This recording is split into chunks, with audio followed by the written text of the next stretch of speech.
Have any of you ever dreamed of creating a long-lasting impact in so many people's lives? Because that is exactly what Heidi Olinger, the founder of Pretty Brainy, has done. Pretty Brainy has been named among the top STEM organizations with broad appeals for girls, and in 2017, Heidi was named Woman of Inspiration of the Year by Colorado Women of Influence. She is also the writer and author of Leonardo's Science Workshop, and for teaching excellence, she has been honored by the Better Foundation and others. Today, she will be co-facilitating our panel discussion on what resilience and failing forward truly mean. Heidi, over to you. Thank you. Thank you, everybody, for coming together to celebrate Ada Lovelace. And I want to thank at the top of this event, HP. This is a collaboration of HP, and we are doing it thanks to not only their moral support and their wonderful collaboration, but also because of a generous grant, making our independent Ada Lovelace Day possible. So thank you, HP. Who is Ada Lovelace? I've been getting messages and emails from several of you saying that you're reading up on who Ada Lovelace was. And we would all do well in our lives to dive further into the fascinating life of this woman. So I'm just going to take a moment just to review who Ada Lovelace was and why we're here in honor of her, and to talk about girls and women in STEM and resilience. So the first thing I'd like to point out is that Walter Isaacson opens his book, The Innovators. It's his work on genius. And the first chapter is not devoted to Bill Gates or Alan Turing, or I feel compelled to add Bill Hewlett and David Packard, but chapter number 1 is devoted to Ada Lovelace. And she's now celebrated as the world's first computer programmer. She wrote that program 100 years before a computer was built. At that point, in 1833, when she began this work, there was the conceptual idea of a computer that was created by her friend, Babbage, and it was a great thing that he liked to talk about and introduce people to at salons. But it was Ada Lovelace who saw the brilliance of what he had created beyond what he had done. For Babbage, this was a machine that, were it ever to be built, was going to compute numbers. And what Ada Lovelace saw was this was something that could, as she foresaw it, augment life in the way that we now experience today in 2021.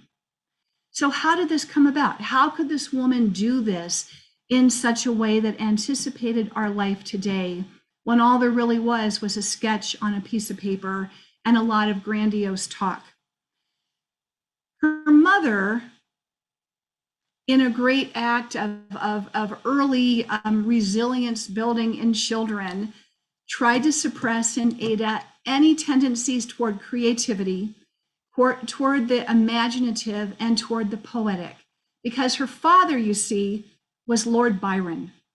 And Lord Byron had not only been born into debt, but he augmented his debt by, frankly, partying, womanizing, spending extravagantly, and still he managed to rack up, thousands of pages of poetry, but nonetheless, he was Lord Byron. And so Ada Lovelace worked very hard in her mother's assistance to suppress her Byronic tendencies.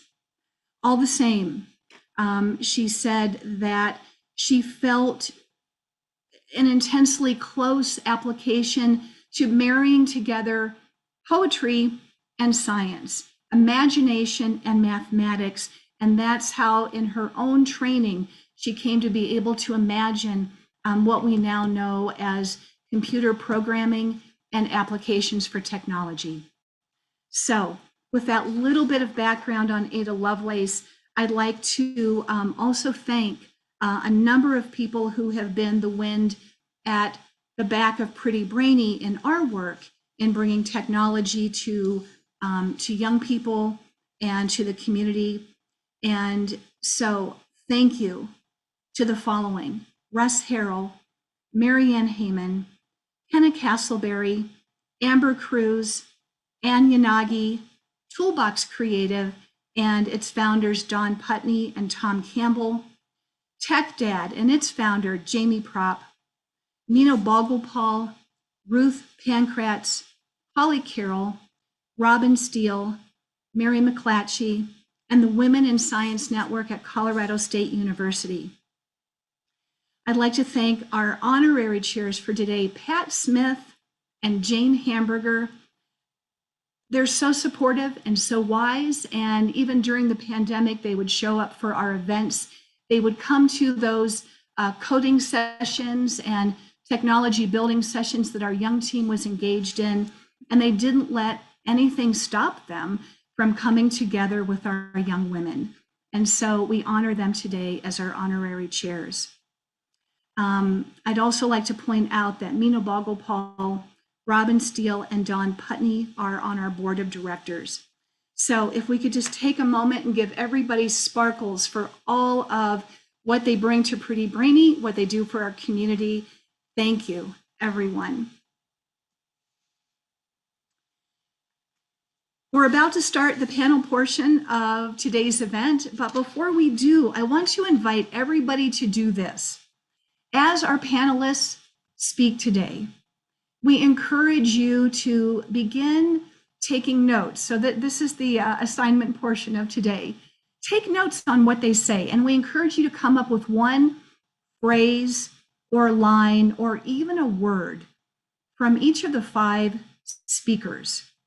And then we will have time after they have spoken and after we've all asked our questions of them.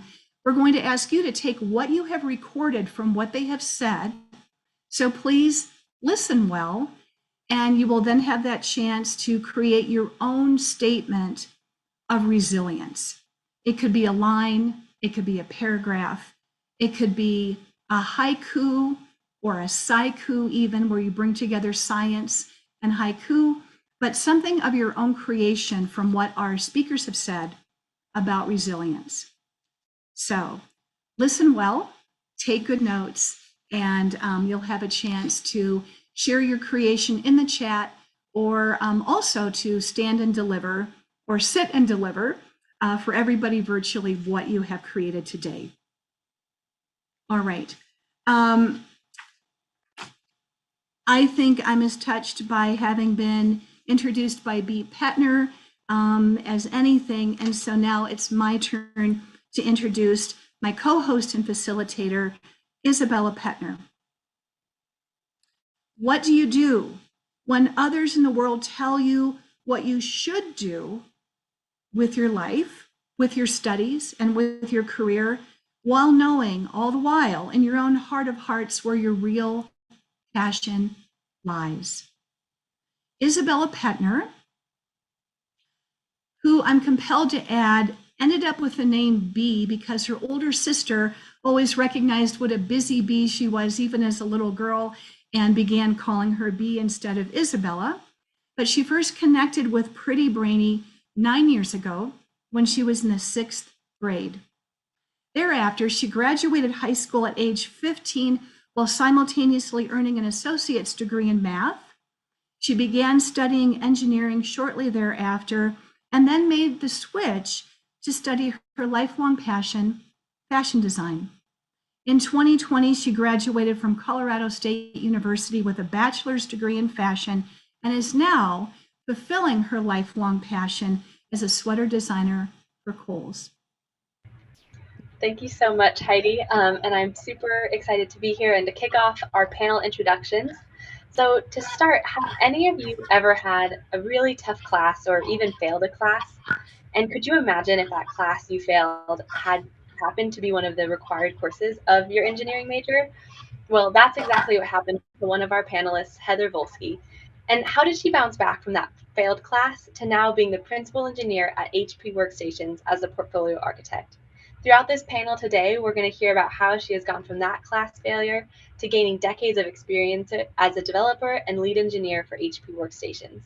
Her career reflects an evolution of computing from proprietary HP architectures to industry standard Intel, AMD, ARM architectures. Heather was promoted to principal engineer and currently works as a portfolio architect for the Advanced Computer and Solutions Group.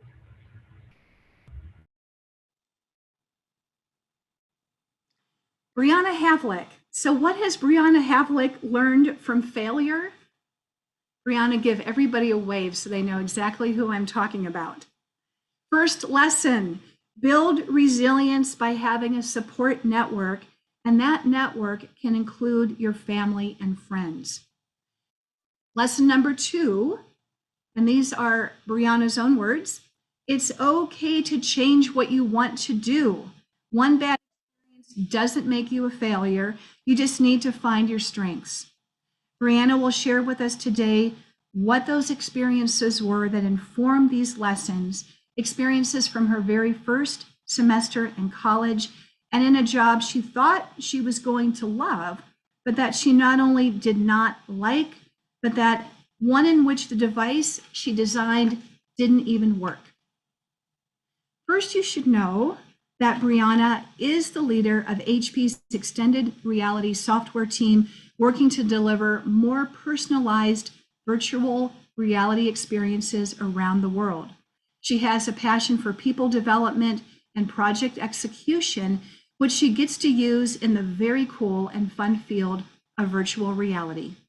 Outside of HP, she enjoys raising puppies for guide dogs for the blind and being with her family. Our next panelist is Rita Roloff. And picture this, you have a brilliant idea for a new app that you've been working on, and you work hard to bring this vision to life. Right as you're working through it, one of your developers, in other words, scams you out of it, and you're stuck not knowing quite yet how to do it yourself and to bring your creativity to vision. Well, this happened to Rita, our next panelist, who was then inspired in that moment to learn how to build the products herself by learning computer science. From that key moment in her life, she was inspired to learn computer science to bring that creativity to life, and it has paved her way to earn a $100,000 inaugural startup accelerator and has since then become a product manager for Microsoft. At Microsoft, Rita helps drive key features for a product that has over 1 million daily active users. Madeleine Boyles is our next panelist. What do you do when you've held a vision for what you want to do in life and have been on this path toward making that vision a reality, but then all of a sudden, both the ground under your feet and your focus begin to shift? How do you fail and maintain grace? How do you overcome perfectionism? And how do you delineate your passion from the set path you have been walking? Madeleine Boyles will talk about these dilemmas. And I feel compelled here to say we call Madeleine Madsy. And so when we reference her today, know that that's who we're talking about. And she's in her second year at Colorado State University, where she's majoring in ecosystem science and sustainability and minoring in geospatial information systems and diversity and inclusion. While still in high school, Madsy became a senior developer of a scalable mobile application to address personal responsibility in reducing carbon emissions, and as a role model and teacher, I have to add, for girls in middle school and high school. And our final panelist is Emma Younger. And starting with imagining that paired feeling of extreme motivation with that deep work and concentration, the hours of hard work, the weeks of prep, all leading for her to a big state qualifying competition. And imagine the night before to have a key mechanism break and not be able to qualify for the state competition you had been working so hard towards. How do you go from that to bouncing back to then qualify for state competition again and win an award for STEM outreach? Emma Younger is a second year computer science major at the Colorado School of Mines and knows that feeling as she has gone through just that breaking down the night before to come back and win an award, and we can't wait to hear all about that journey in today's panel. Emma is also an officer with Society of Women Engineers at the School of Mines, and while in high school was among the leaders of Mission Innovation and a senior developer of the Mission Innovation app. So with those introductions, I am excited to kick off the questions for our panelists, and really wanting to start with finishing the sentence. I'm going to ask this to all the panelists, and starting with Heather. And to finish the sentence, when things feel hard or difficult, I blank. So for instance, Heather, could you talk a little bit more about the class that we had mentioned in your introduction, and how did you come back from that hard or difficult feeling? Sure. Hello, everybody. So when things get difficult, what do I do? Well, I try to figure out ways that I can make things undifficult. How can I change what's going to happen? So in college, in my second year, I was taking a required engineering course, and it wasn't going well. And I was failing, and it was quite a shock because I was used to being, one of the top students, straight A's, that sort of thing, all through school. Wasn't going well. It was pretty brutal. My other courses were going well, but that one wasn't. And so failed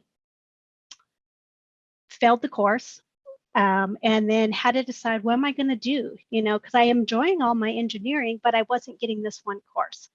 So I decided I wanted to stick with the engineering, and that meant I would have to take the course again. So I signed up for summer school and took the course in summer school, and actually really enjoyed it. So the second time around, I had a different professor.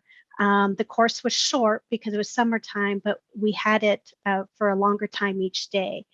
And this professor talked about it in a little bit different way. It was the same book and all this, but it clicked better for me. And what I learned from that experience is one, when you fail, it's not the end of the world. It can hurt and you feel really bad for a while, but you have to think about, what can I do to move on? And so taking this course and then getting an A in it the second time around taught me that if I try again, just because I failed, doesn't mean that's the end of the road. You go try again and you can do better. I also learned that when I'm not understanding something, it's really useful to go ask for help from different people. Everybody teaches or explains what they know in different ways. And if the first person you talk to, if the way they're telling you isn't making sense, go talk to someone else, because maybe the way that they explain it will click with you and make sense. So when things aren't going well, when things are difficult, what do? I look to, are there other people I can reach out to help me understand? Are there different actions I can take? And when something fails, pick myself up and try again and see how it turns out. And I've had other experiences where you try something and it doesn't work, and then you try something else and it doesn't work. And it might take 3 or 4 or 5 tries before you get a success. But the important thing is you try new things, different things each time, and eventually you can get something that works for you.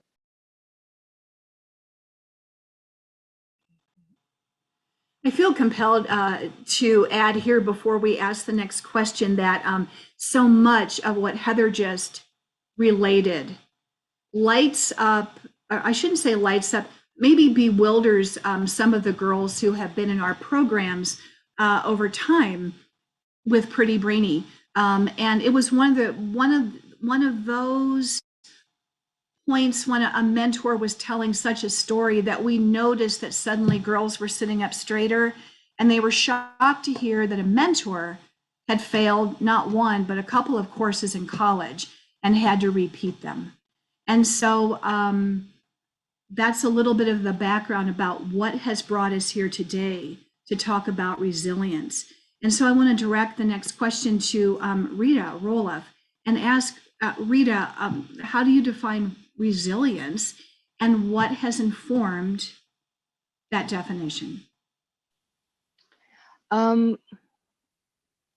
For me, resilience is like taking it one step at a time. I sometimes feel like if I fail, like for instance in college, I failed a test, similar to how Heather mentioned.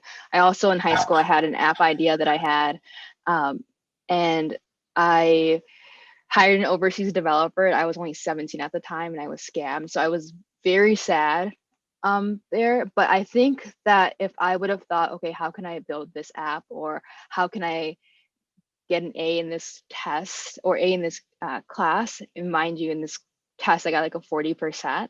And I had, I think, like an F in the class. So thinking like long term sometimes like really scary. But for me, taking it one step at a time is super helpful. And similar to how Heather mentioned, asking for help is super important. So I think that's really helpful. Like, don't think about like the big thing that you need to accomplish, like getting the A in the class, but figure out, okay, how can I take it one step at a time, and who can I ask for help? Rita, I think of that, just to jump in, you kind of read my mind too. When I think of resilience, sometimes I have to think of just making, when I think of resilience, I think of making myself a better version tomorrow. And sometimes that tomorrow is not even tomorrow, right? It's not the end of a semester. It's actually just the next minute or the next hour or just to the night, right? And then feeling like, okay, maybe I messed up today, whether it's in school or being a mom or at work, but I know that I can take steps in the future to make forward progress onto who I want to be in the future. And that's, so just kind of like what you said, I don't look too far out, but knowing that there is a better future that I can make, that keeps me bouncing back up when things don't go the way I want them to. Brianna, is that a practice? I mean, do you think of that like, you know, as a practice and the way that we practice to become skilled at other things? Yeah, I think definitely resilience is a skill that I practice on a daily basis. You know, I think even the little things in life that don't go as expected are great opportunities to practice resilience. So, you know, if I didn't get to even the end of my to-do list and I had a plan and it didn't go as planned, or, you know, I was trying to work on my timeliness and I didn't get to this presentation in time, right? There's always a way to turn that opportunity and that situation into a chance to practice resilience, and to think of how can I make a jump back and keep on improving myself for tomorrow. Yeah, and off of that, to really any of our panelists who want to jump in and sort of the different moments of pushing through and resilience, and how that can relate to some of our listeners and our panelists about academic achievement or just achievement in our day-to-day, whether that's a to-do list or things like that. How do you think that we can better define what that achievement looks like in relation to, you know, pushing to that next hour or the next night?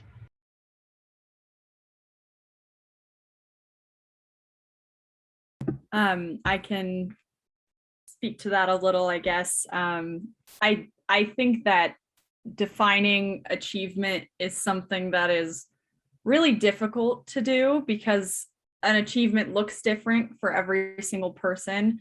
And I think it's very individual based. And I think that something that is really helpful, a thing that is very helpful to kind of think about when you think, am I being successful? Is this what I want to be doing right now? Is this something that do I feel like I'm getting somewhere with the time I'm putting into this? Or do I think I'm gonna go somewhere with this? Or do I think did I achieve this? Did I reach a goal? It's very important for me to set goals for yourself.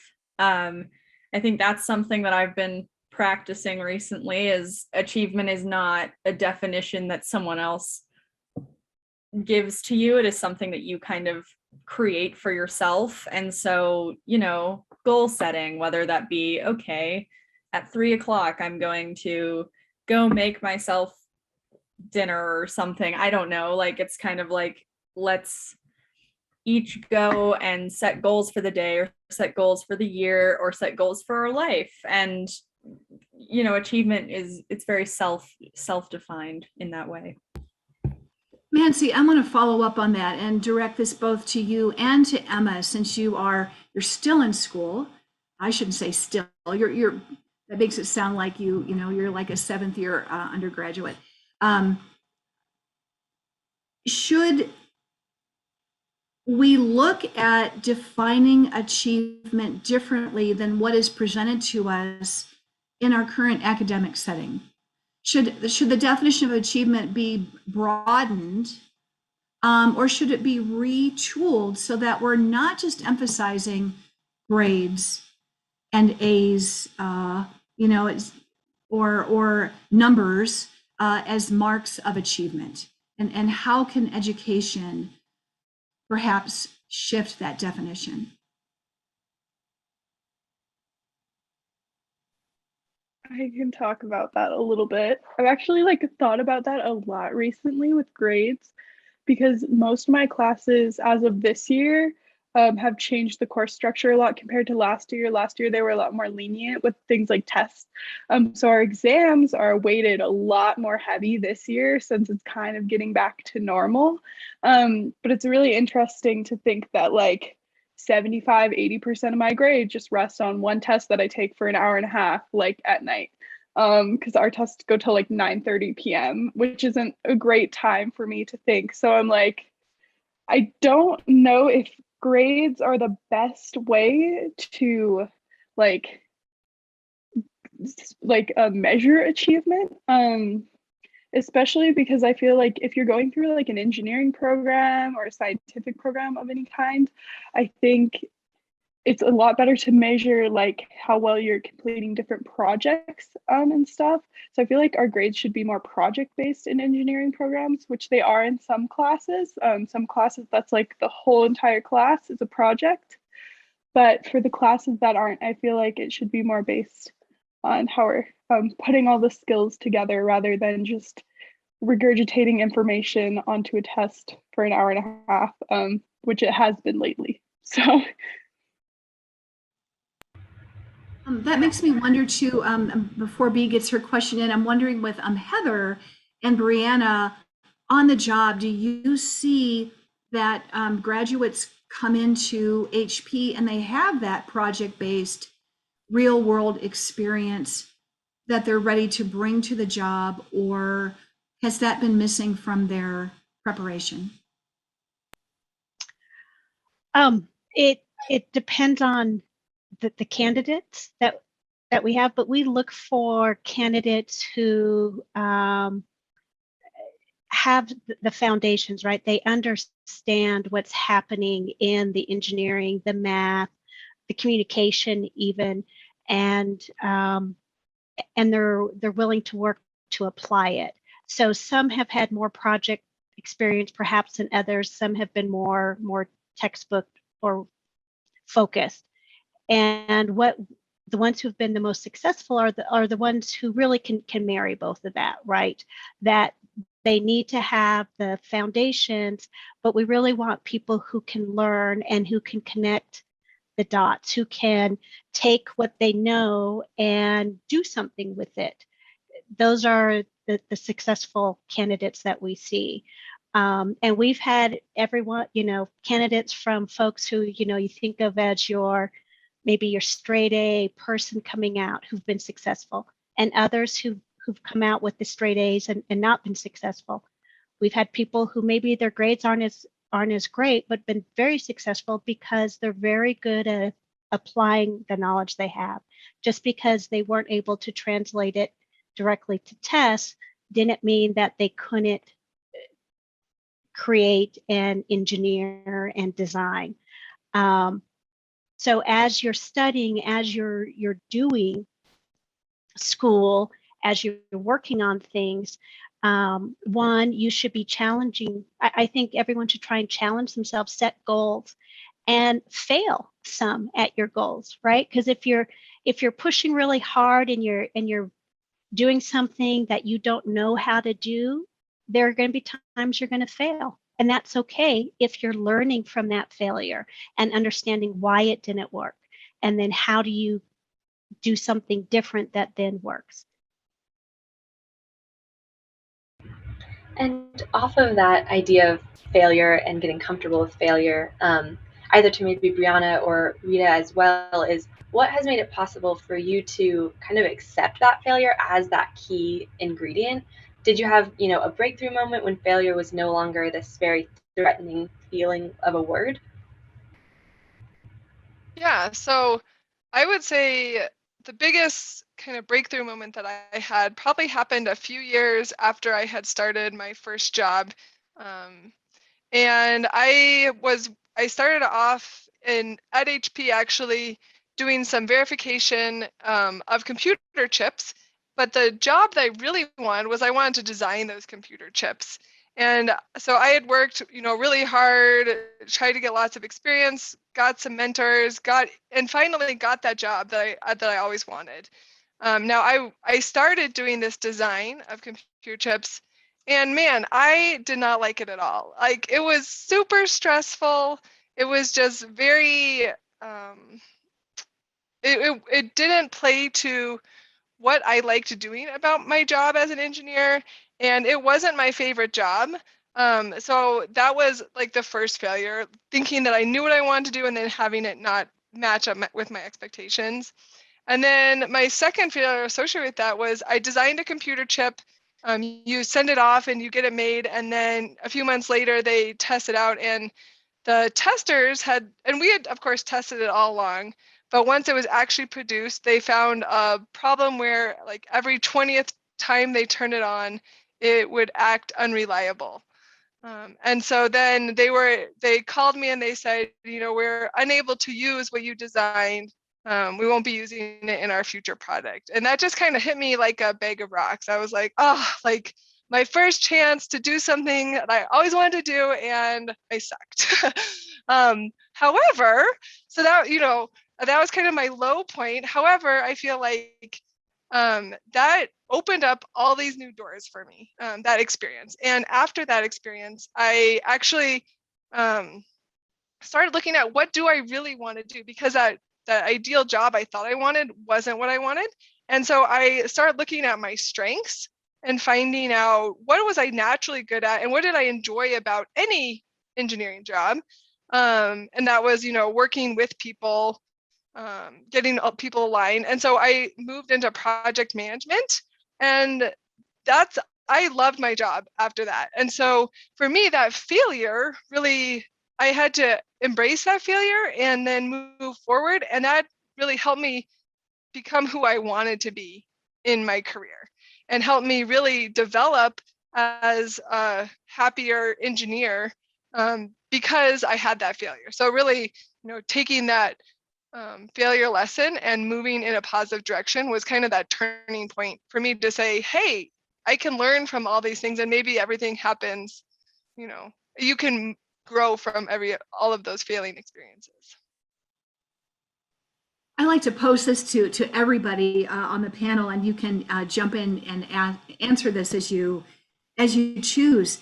Did you have a parent or both parents or others in your life who understood the role of failure to your growth and success? I want to step in here for a minute. I think growing up, I mean, still sort of, but especially in high school, I was very, very much a perfectionist and very much like focused in on being like making sure everything was perfect and figuring everything out that way. And then I started at CSU last year as a double major with computer science, actually. And I think my parents had a really big role, and just they were always like, you can calm down, like you don't have to be crazy about all of this stuff. You can calm down, you can take a breath, like you can step back from things.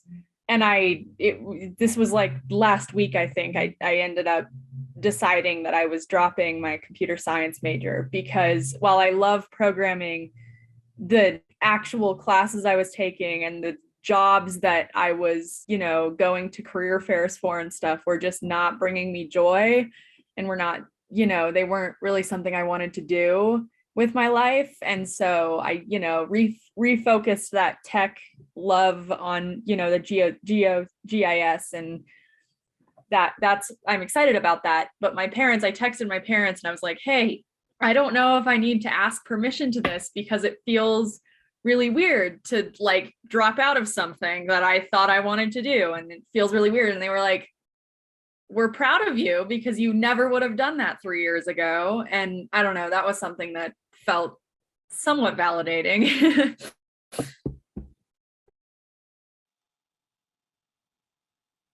Emma, Rita, Heather, Brianna, anything that you want to add to that question? Your own answer? Yeah, definitely going off of what Madsy said, I think going into college, it's like a whole different thing. And I remember having a conversation with my dad on a walk like a couple weeks before I left for school last year, starting as a freshman. And he was just like, Emma, Mines is a tough school. Like everybody says that. I heard that from so many people before I came here, which is kind of unfortunate because I think it scares some people away and it's definitely doable. But he was just like, if you fail something, it's fine. Like if you fail class, we don't care. That's totally fine, totally acceptable. If you take 5 years to graduate, we'll support you. Totally fair, totally acceptable. So it's just, I think that's a really nice thing to have, because I know some people who don't have like that support, and are like put a lot of pressure on themselves to get really good grades and not fail anything. And I try not to fail anything, obviously. I'm not trying to fail classes, but I know that if I do, it's not going to be a whole issue or anything, and that I'll have a support system behind me, which is really helpful as a college student. So.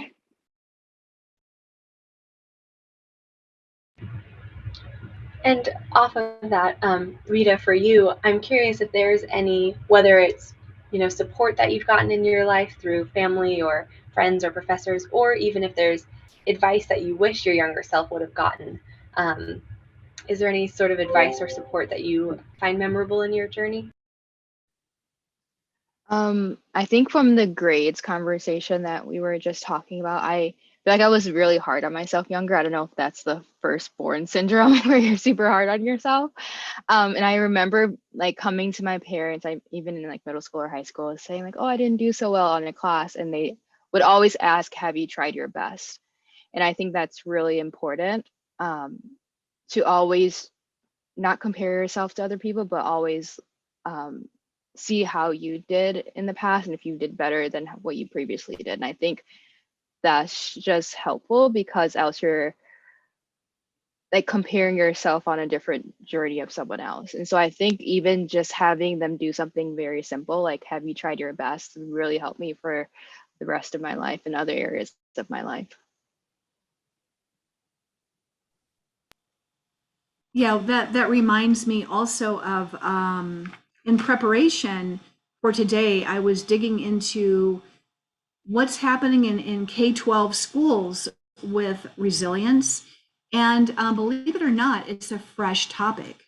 There was one notable example, though, of a teacher setting up not a bulletin board in his class for accolades, but for students' mistakes and what they had learned of it.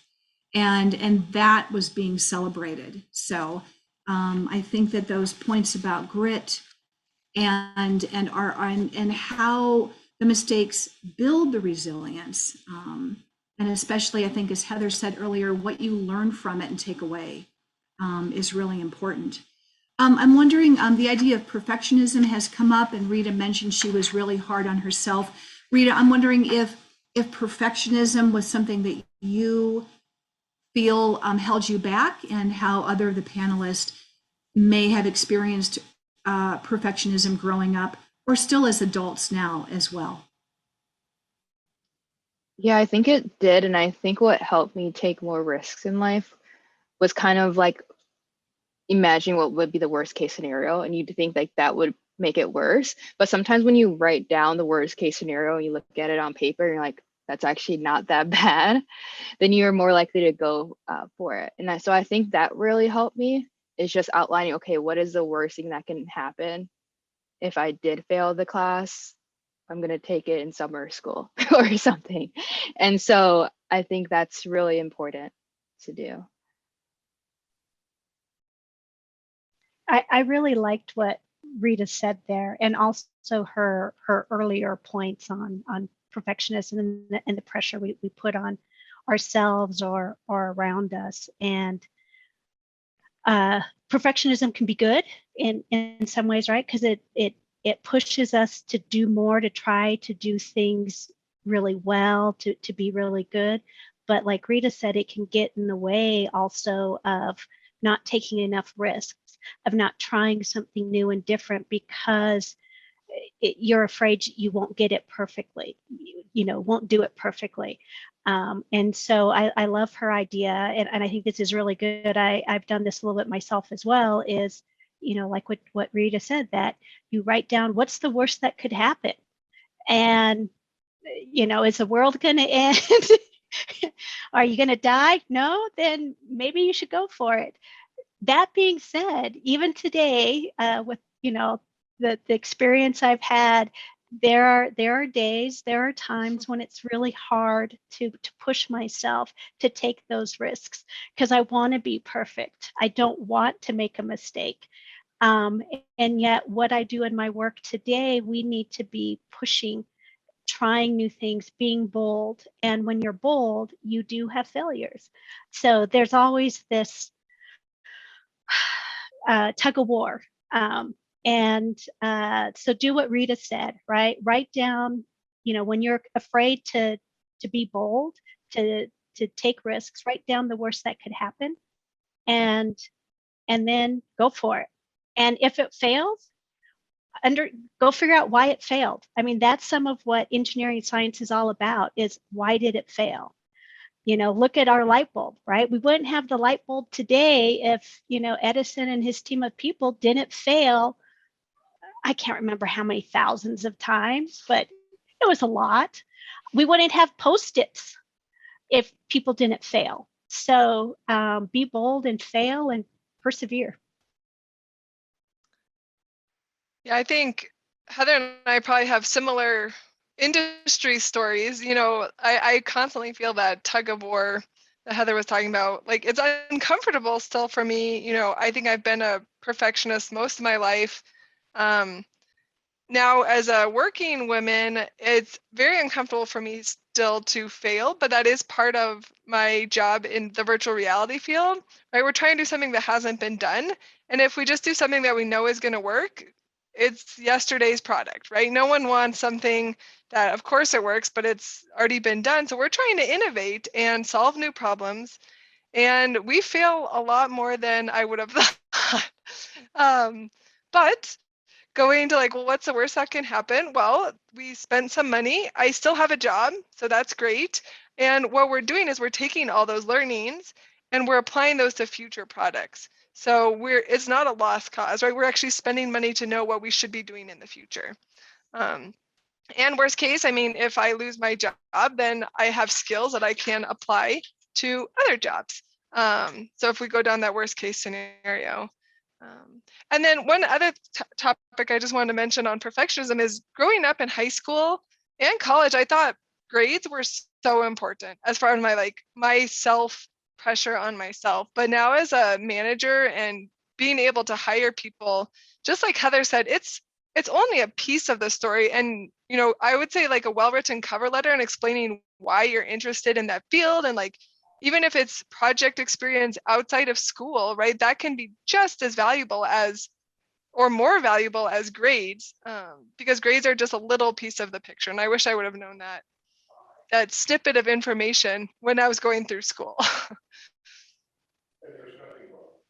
I think real quick, I'd also like to add on to that when Heidi was talking about as young girl in the Pretty Brainy programs. That was me when I was 12, and I started doing Pretty Brainy programs as a participant.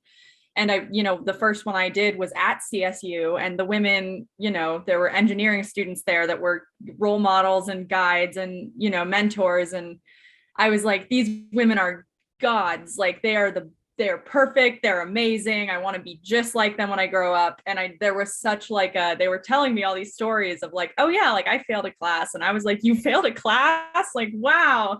And it was just kind of like this, you know, as I've become a mentor and a teacher, it's been a weird journey of learning, like, oh yeah, of course they failed a class, because that's actually what, you know, they learned from that. I learned from that. I did, you know, I failed a class. Like, it's fine. You move on from that. And it's like, failure is so important to teach and also to learn. So that's why. And if I could just jump in, because, you know, we talk a lot about, you know, failure. We've been talking about failing forward and fail, you know, moving forward and trying again. And I just have to say that it's not all failure, because eventually you do succeed, right? You try again, you try something new, and you do succeed. You do come up with that awesome, innovative product that no one's done. You do figure out the class. You come back and you took it the first time, you failed. And the second time, you know, you get an A, or maybe it was a C, but, you know, you come back and you succeed. And the feeling when you've overcome failure and you come back and you kick butt, it's like, yeah, I love this. Yeah, that's a great point, Heather. Right, we spent like 3 essentially products before we got to our current VR headset, but our current VR headset is awesome. It's won like all these awards, and you feel really good, right? But it wasn't. It doesn't live in a vacuum, right? And so you've built up to that delivery, and you've made a cool product, and you've made yourself stronger too. So winning all around. So let's open it up to our guests. And if you have a question for our panelists, please post it in the chat. We'd love to hear what is on your mind as well. And while you're organizing those and dropping them into the chat function, I want to say too that everything that the panelists are saying about failure and success and failing forward and the overimportance often placed on grades, perfectionism, and so on, that it's often hard for a young person to admit, you know, Heather said, even a C, even if you got a C, to admit you've gotten a B minus can feel like a failure. So I just kind of want to put that in context. So when we, you know, completely need to repeat something, it can be a big deal until you do that important work that Rita mentioned of writing down and working through what's the worst case, what's going to happen, what could happen, what's my next step. So while people are organizing their thoughts and putting their questions in here, I'm going to put one more question in here for our panelists. Are there ways that you have experienced or observed that females manage challenge differently than their male counterparts?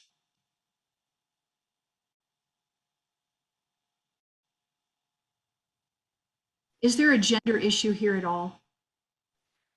Yeah, so just from my experience, a lot of the males that I work with seem to have more outward confidence. And so that outward confidence, or at least, yeah, I would say outward confidence, who knows what they're really feeling inside, right? We can't judge that. But in a meeting, when facing challenges, I see a lot more, you know, like, well, this is the direction we should go. Even if I think they are probably internally 50% confident, I would approach the question, or I would approach that challenge as, well, I'm thinking maybe we should do this, right? So it's kind of a different approach to challenges and bringing different confidences to the table. As I've become more aware of that, then I kind of use that secret piece of knowledge when I'm listening to others and trying to essentially judge how confident they are in their design versus how confident I am in my design, or challenges like that. I think also looking at it from like, I'm in college right now, and I'm in classes, you know, I'm still in computer science classes where it's like majority of people in those are not women. And it's really interesting actually to like see the confidence, definitely like that outward confidence. Again, you have no idea how they actually feel, how anyone feels on the inside without really asking, but it's kind of like this outward confidence of just pure, like, I can do this. I have it down 100%. And I'm like, I am definitely very unsure of myself a lot of the time. And I don't know if that's a gender thing or if just like, I'm like, where is all this confidence from them coming from? This is a really difficult class. Like, this is a really difficult assignment. That's what I've noticed, at least. Well, building off that, Madsy, I agree. One of the statistics I've heard is even for when applying for jobs, right? So think of a job application as a challenge. Women in general want to meet 90% of those qualifications before they apply, where men will apply with 50%.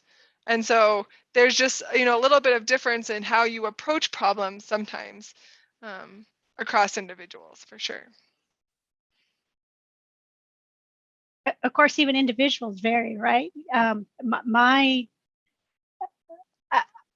Yes, I see some where maybe there's differences, but then it's also more at an individual level, because I have coworkers who are very confident all the time and others who are not confident, and they're all males. So, and then I look at myself, some days, some hours, some meetings, I'm like, yeah, total confidence, let's go for it, what the heck? And then other days I just have, I don't know what I'm doing. And those are the hard days. Those are the days where you sort of, as Brianna and I think Rita were saying, you sort of try and push yourself. I'm not feeling confident. I don't want to put myself out there, but this is probably when I need to be brave. I need to try and find that courage to participate, to help the team. And it's an opportunity then to practice that perseverance and all. But like anything, right? We're not perfect. And some days you'll be doing great. Some days you'll not be so great. And you just keep trying.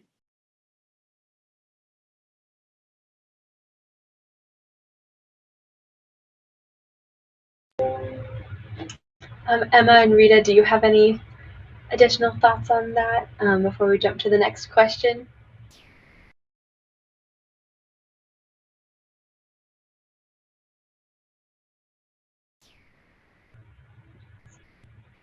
Okay, with that, I think Holly asked a question in the chat. So Holly, if you want to unmute and ask your question.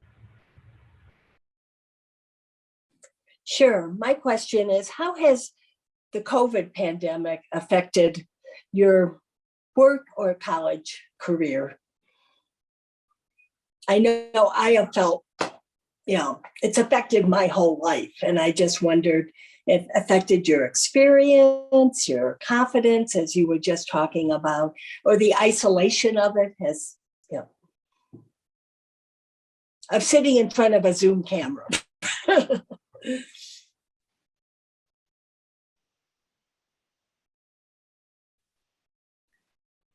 I'll go first. I don't mind. Sorry. Oh, no, Emma, you go ahead. You started. Sorry. The lag always happens to me where I'm like talking over people on Zoom. But definitely for like all college students I've talked to, it's been crazy year and like transition, because if you started college last year like I did, and Madsy also started college last year, you had like that first transition into college, and it was kind of college, but we did have like quite a few online classes, and you couldn't like hang out with people and work on group projects in person. Like you had to do your group projects over Zoom, which is a lot different dynamic than like in person. So after having that year and that experience, then there's like another whole transition into this year. I've definitely noticed it's been very different for me, which I didn't think it would be, because I was like 75% in person last year, I would say, which is higher than quite a few other people I know. but transitioning into classes of like 200 people instead of the normal like 30 that I had last year because of COVID restrictions has been a big difference for me to like gain the confidence to ask questions in such large lectures versus smaller classes. That's been like a big thing for me, but I'm sure there's other stuff people can add. So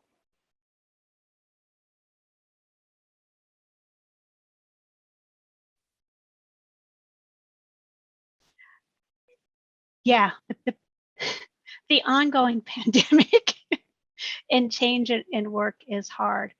I mean, there's been some opportunities. Again, you know, big failure, right? We could not stop this pandemic. The world couldn't stop it. We didn't stop it. And so lots of opportunities to figure out how to do things better, to continue to try. But it's been difficult, especially I think for our students of all ages, and especially those who are not introverts, right? Some of us found out we like being a recluse and not leaving the house, not commuting. But there's also the loneliness, and that's been hard, or the fact that all of a sudden you're on calls for 10 hours a day and there's no balance between school or work and being home because the computer's always there and it's always on. So there's a lot that we've learned in the year and a half, almost, we're going on almost 2 years now, in this, that we can learn from. A lot of it's reaching out to people, granting grace to people, when we have failures. If, we're trying, we're failing, how can we learn from it and do better the next time? But it's not hopefully the end of the world if you have that failure. But yeah, it's been a stressful time. I was promoted like that July before the shutdown. I think that's right. We shut down in 2020, March of 2020, I think. And so a lot of my new role and all, I was trying to learn, and couldn't just go talk to someone easily, right? I had to connect through Zoom or whatever. So that made it hard. But I'm learning, growing, failing, trying again. And we're looking forward to the day when we can, be more face-to-face more regularly. Now, Heather's answer reminds me that the pandemic has been its own resilience foster factor for all of us. I was thinking about this today before we all came on Zoom, because we're experiencing Zoom fatigue so much in our lives, and that oddness of looking at ourselves on the monitor, and here we are. So again, thank you for being here today. And I just wanted to make that point and then turn it back over to see if there are some other questions that people have for panelists, or if panelists, you want to comment further on building resilience during the pandemic, to Holly's point. I think one opportunity that has come out of the pandemic is really how to both appreciate people's individualism and then solve some things with creativity. I know coming into work every day, especially as a manager, in some of my jobs, I felt a little bit, I would say I felt like my creativity was stifled a little bit just because we were all in the office, we all did the same thing. Now, actually, when we're all at home, I feel like people's creativity is kind of coming out a little bit more, kind of like Heather said, the people who perform better being at home more, they're doing better. Some people don't like their video on as much, and I think that works really well for them. And so I feel like there's more acceptance, I guess, of people's individual strengths. I think that's a good thing that's come out. People don't feel as trying to mold to the office norm. So I think that's one positive that's come out as far as kind of changes in COVID, and being resilient really when things don't look the same way they did.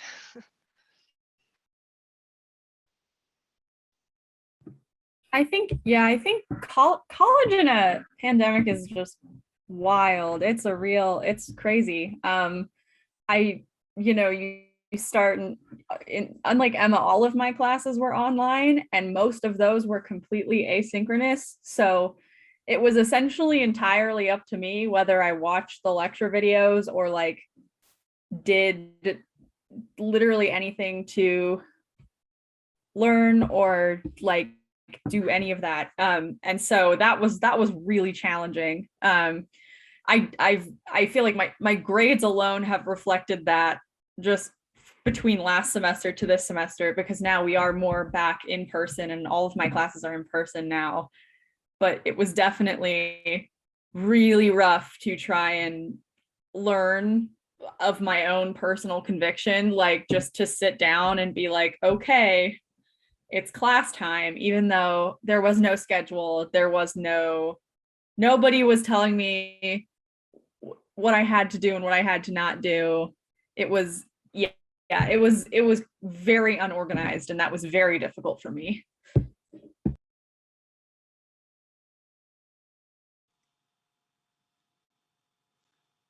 Guests, any other questions that you would like to pose to panelists?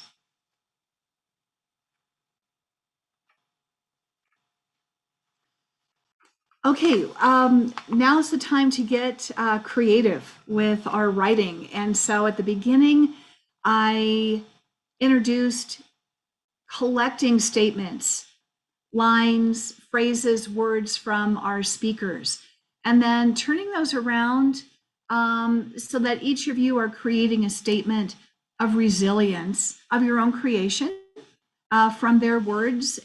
So now we're going to take a few minutes for you to build out those statements. And then once you have yours written, we'll have about 5 minutes to do this, and then post them in the chat.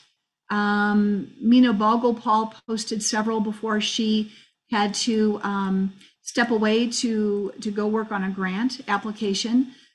So again, once you have your statement of resilience crafted, post it in the chat, and we'll begin reviewing those by about 5:35 or so. And if you want to read yours aloud, you'll have a chance to do that. Okay, we have some great postings in the chat. I'm going to read one that to start us off that Mina Bogopal posted before she had to jump off. This makes me laugh out loud. But what she came up with by putting together different words from our panelists is, a bag of rocks can open new doors. A bag of rocks can open new doors. Now, see, isn't that great? Yes. Okay. Yes. All right. Other ones. Who would like to read their post out loud? Jane, I want to invite you to read yours if that's what you'd like. Yes? Jane Hamburger.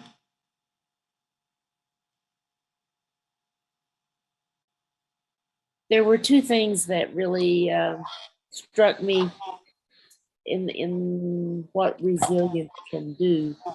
One of them came from Rita, who said, there is a better future that I can make. And the fact that she's still taking ownership of solving this and not just giving up, I think is very resilient. Go for it. And then from Madzi, how do I fail and maintain grace? It's like, you know, when you fall down, you look around and see who saw me fall. Similarly, if you have a failure in what you're working toward, how do I recover from this, and how do I do it with grace? Good question. I think that's what we're about today. So. Thank you, Jane. Yeah, it reminds me of the phrase, fall down 7 times, get up 8. Marianne?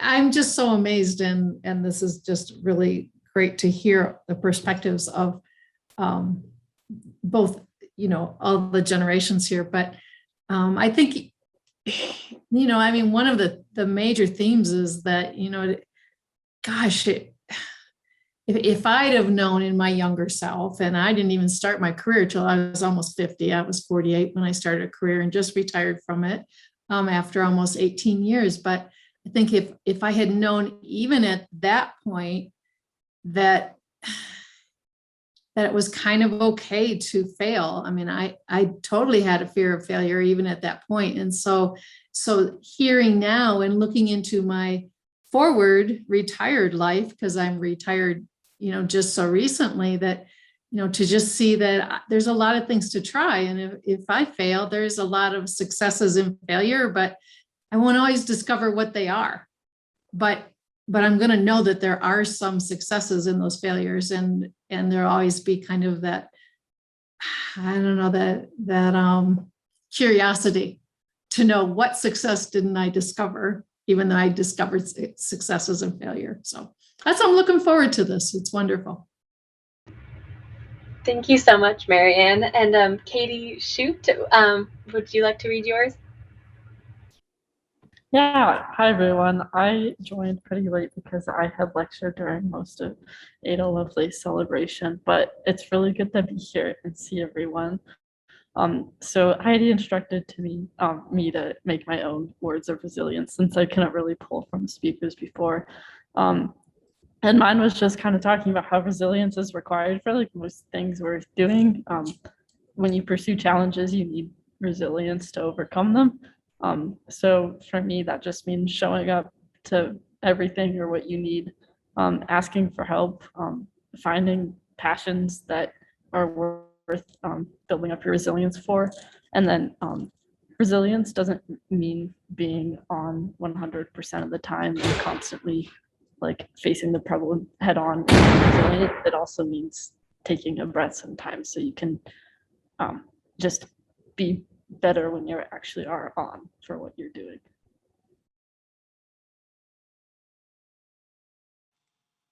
And I love that Katie added to her statement also, don't forget to breathe. Which, I mean, that I think that's something that we need to remember quite literally and quite functionally, that, our brain, our physiology, our whole mind-body system needs that cycle of inhale and exhale. The diaphragm needs to rise and fall, and our brain functions best when our mind-body system is working in this breathing unit. So thanks for putting that in there, Katie. Are you joining us from CU Boulder? Yes, you are. Yes, I'm in the engineering center of CU Boulder right now. So okay, great. And I feel compelled to add that Katie has been a member of our team Mission Innovation at Pretty Brainy, and was a leader who helped execute our 24-hour innovation marathon for the climate. And I can embarrass her further too by saying that she's studying mechanical engineering on the Boettcher Scholarship at CU Boulder. So thanks, Katie, for making the time to come on. Yeah, thank you for having me. It's good to see everyone. Okay, other postings in our chat that I'd like to read. Yeah, Pat, I'd like to speak. Sure, go First for of all, it. one I didn't post, which is something I learned very early in college. Perfection isn't all it's cracked up to be. And I pretty much gave up perfection as a freshman in college. And that was a long time ago. And the other thing I wrote in the chat room also is take a breath, ask for help, find what brings you joy. Those are kind of things I've gone by for a lot of years, and it works pretty well. I think we're seeing a pattern here of insight and wise words to share among one another. Another one, a haiku that another guest had posted before they had to get off is this. It's a saiku, if you will, bringing together science and poetry, which Ada Lovelace would completely identify with. And the haiku goes like this: one step at a time, try until you find success, I'm resilient.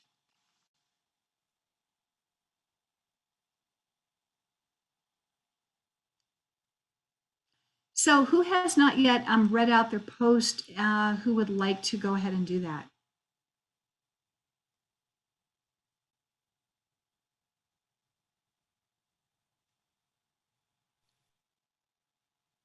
I suppose I can do mine. Okay. I said, try things that are scary. It's okay to fail. Learn why it or you failed. Try again until you succeed. Celebrate successes. And as I listened to everybody and reread my thing, I think in the future I would change that a little bit to also celebrate the failures, or at least commiserate with each other on the failures, have a laugh, take some breaths, and move on.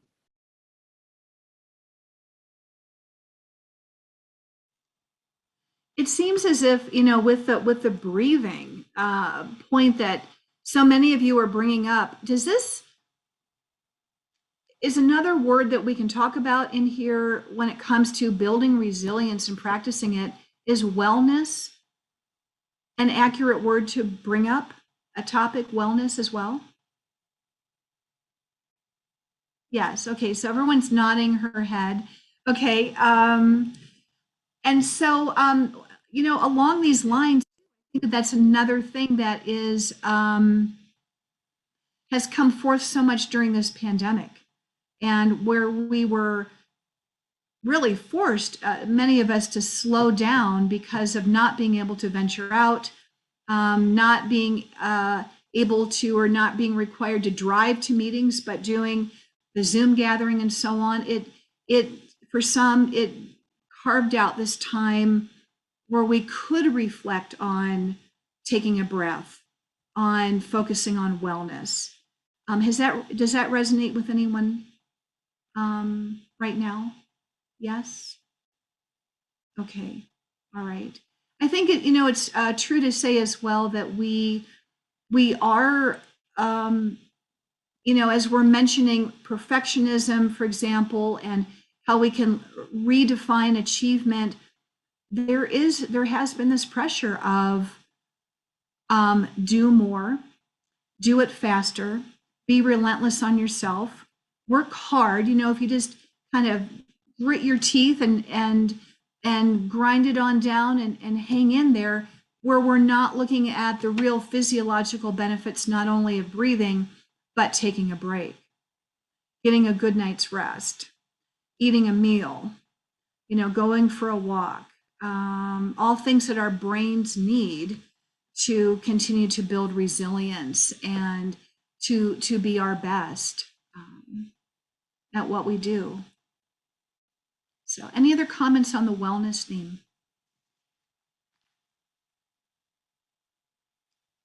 I think that's something that, especially doing school completely online of my own accord all of last year, essentially, it was really difficult to stay, I don't want to use the word sane, but also like my roommate moved out after a semester. And so I was living in a dorm room, like completely alone.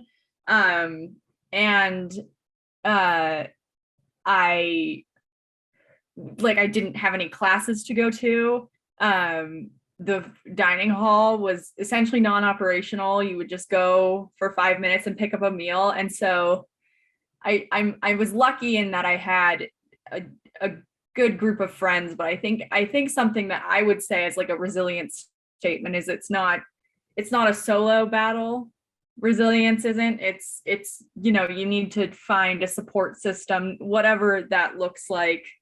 You know, do things with those people that bring you joy and make you happy, and that is it. You know, you won't learn that skill well if you're just in isolation doing it alone, because that's just really sad.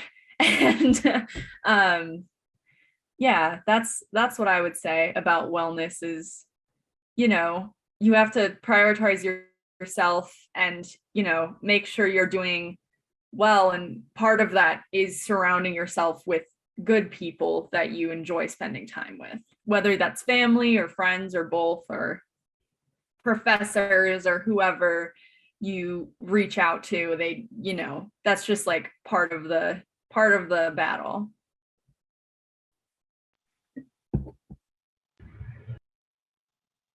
I love this. I think it's this host merits hearing out loud, and this is from Brianna. And she says, my daughter watches a show that says, quote, take a moment, take a breath, make a plan, and do your best. And Brianna, what children's show is that? A Starbeam show on Netflix. It's like a little girl superhero, and I think she's very resilient. So she always has to get back up again, and she gets flustered, and that's what she always says. Just take a moment, take a breath, make a plan, and do your best. So I have to say that many times a day. Okay. Does anyone have any questions for one another, or any other comments you want to follow up on and direct to one another while we're in this space?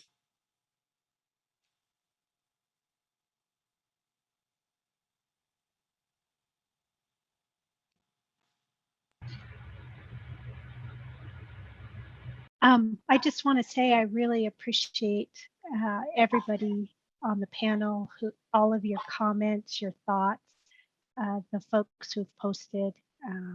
Just a really nice discussion, and it's nice seeing new faces in my Zoom call and new voices.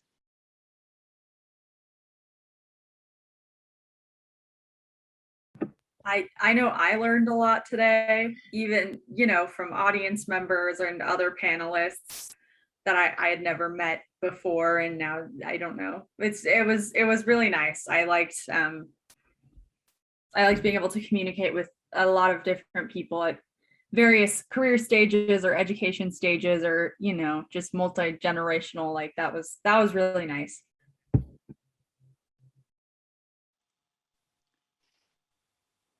Thanks for the honor of getting to be here.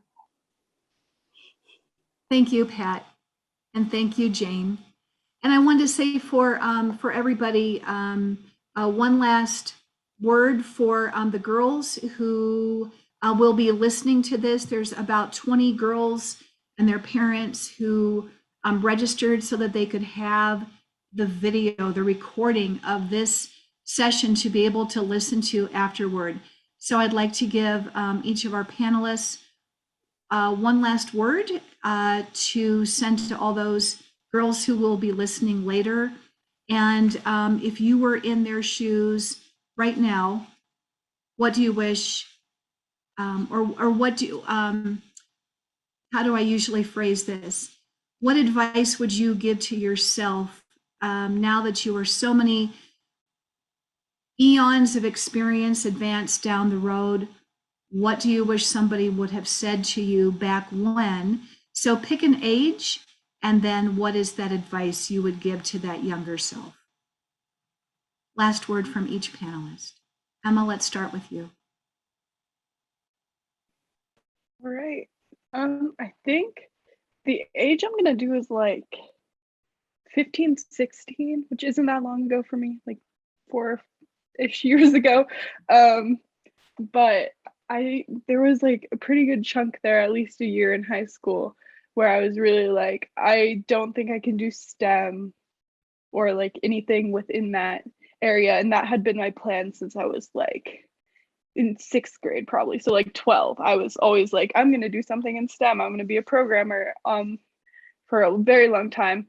But then I really was doubting myself because of some of the classes and people in the classes who were just like putting those little seeds of doubt in my head. But I just think it's really important to know that like if you set your mind to something and if you really think that's something that you enjoy doing, then you should definitely explore that option to its fullest extent and make sure that you're not just doubting yourself for a brief moment. Because I know that I'm really happy with where I'm at now. And I'm really happy that I decided to go to like an exclusively STEM school where I can't really switch out of STEM. But I'm happy that I'm in it. Amazing. Brianna. Thank you, Emma. Yeah, thank you. Brianna? Yeah, so I think my advice could apply to anyone. The younger girls might just need help from parents, but my advice would be to work on finding a mentor or a role model that can help you through life. And, that could be someone even in your extended family that you can ask questions to or get advice from. Or it could be, in high school, a college student, or in college, an early career, someone who's older than you that has been through some of those challenges that can give you advice looking backwards and say, this is how I might solve this problem. I know even when I didn't think I needed mentors, I was always encouraged to get them, and they've turned out to be incredibly helpful because even just hearing their stories of how they handled life has influenced me. I think even just being in this panel today, you can consider our stories, right? Hopefully as mentors, right? That you can get through things that you might not have thought you could get through. And now even with Pretty Brainy, right? There's so many programs where you can connect with people who would love to help you in these challenges that we all face. But just don't be afraid to ask for that support because there's lots of people who would love to hold your hand and help you get through those tough times, pull you back up. Thank you. And Madsy, any advice that you would give? I think advice that probably would have been helpful for me to hear throughout my entire young childhood is do not do something just because you are good at it. Don't do it just because you're good at it. If you don't like it, stop doing it. Don't force yourself to do something you don't want to do. Do what you love, follow what you love.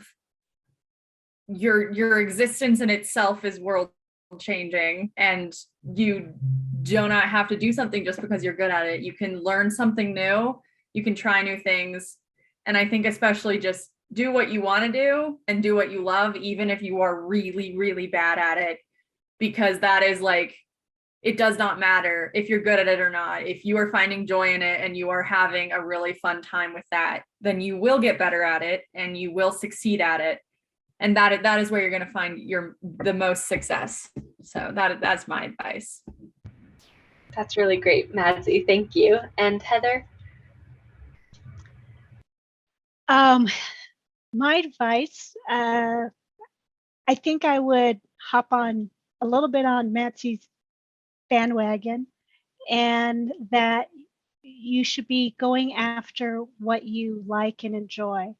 And sometimes what you really enjoy, you may find out that you're not always the greatest at it, and you're going to have to maybe try harder to get there. But if it's something you are enjoying, then figure out how to succeed, or at least succeed enough you can move on to the next stage of what you want to do.